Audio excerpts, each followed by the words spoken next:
Shalom. First and foremost, I want to give all praises, honor, and glory to Yahweh, Bahasham Yahweh Shai, Bahasham Racha Kodash. Double honors to the elders and the apostles of Great Millstone, and peace and blessings to the elect. And today we're going to go into the book of Job, the 37th chapter. At this also my heart trembleth, and is moved out of his place. Hear attentively the noise of his voice, and the sound that goeth out of his mouth. He directeth it under the whole heaven, and his lightning unto the ends of the earth. Speaking about the power of the Lord. After it, a voice roareth. He thundereth with the voice of his excellency, and he will not stay them when his voice is heard. Meaning, when he speaks, he will not restrain. There will be no restraints when the Lord speaks, right?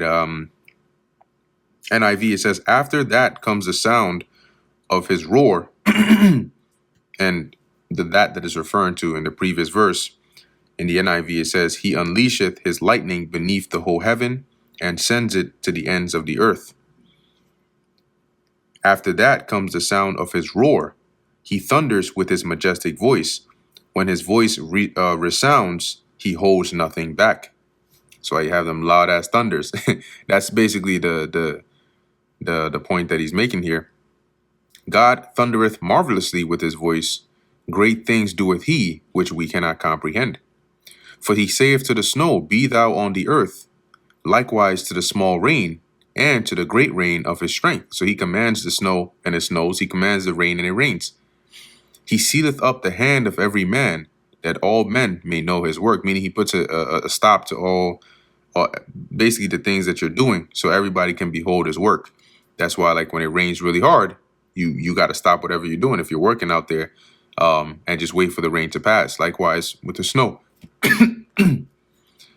Then the beasts go into dens and remain in their places, right, for the inclement weather.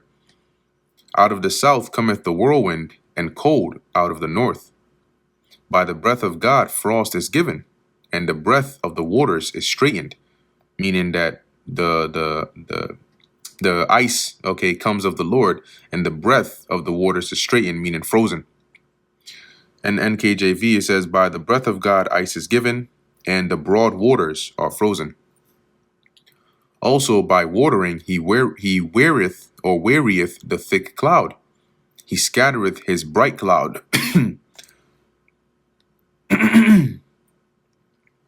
NLT, he loads the clouds with moisture, and they flash with lightning.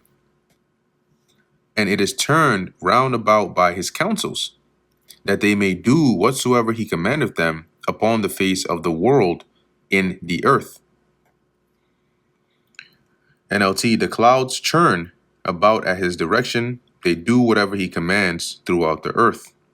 NIV, at his direction, they swirl around over the face of the whole earth to do whatever he commands them. He causeth it to come, whether for correction, or for his land, or for mercy. And that's dealing with, as it says in the NLT, he makes these things happen, right? All the examples of the things we just read. Either to punish people or to show his unfailing love. Hearken unto this, O Jacob, stand still and consider the wondrous works of God. Salakia, hearken unto this, O Job, and consider the wondrous works of God. Dost thou know when God disposed them and caused the light of his cloud to shine? So do you know when the Most High is set up and appointed all of these things? Right? NLT says, do you know how God controls the storm and causes the lightning to flash from his clouds? Dost thou know the balancings of the clouds and wondrous works of him, which is perfect in knowledge? Do you understand, in the NLT, do you understand how he moves the clouds with wonderful perfection and skill? How thy garments are warm when he quieteth the earth by the south wind? NIV, you who swelter in your clothes when the land lies hushed by the south wind. Hast thou with him spread out the sky, which is strong, and as a molten looking glass, which is talking about the firmament.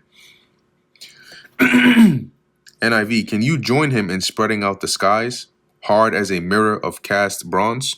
Because that's what a looking glass is a mirror. Teach us what we shall say unto him, for we cannot order our speech by reason of darkness. So since you are Mr. Know-it-all, Mr. Perfect, right? NLT, so teach the rest of us what to say to God. We are too ignorant to make our own arguments. Should it be told him that I speak? If a man speak, surely he shall be swallowed up. Right? So in the NKJV, it says, should he be told that I wish to speak? If a man were to speak, surely he would be swallowed up. So you wouldn't even stand a chance to try and open your mouth against the Lord. And now men see not the bright light which is in the clouds, but the wind passeth and cleanseth them. NLT, we cannot look at the sun, for it shines brightly in the clouds, when the wind clears away the clouds. Fair weather cometh out of the north, with God is terrible majesty. Touching the Almighty, we cannot find him out. He is excellent in power, so there's no comprehending the Lord. He is excellent in power and in judgment, and in plenty of justice.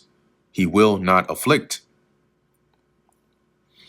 It says here, we cannot imagine, NLT, the power of the Almighty, but even though he is just and righteous, he does not destroy us. Men do therefore fear him, and he respecteth not any that are wise of heart.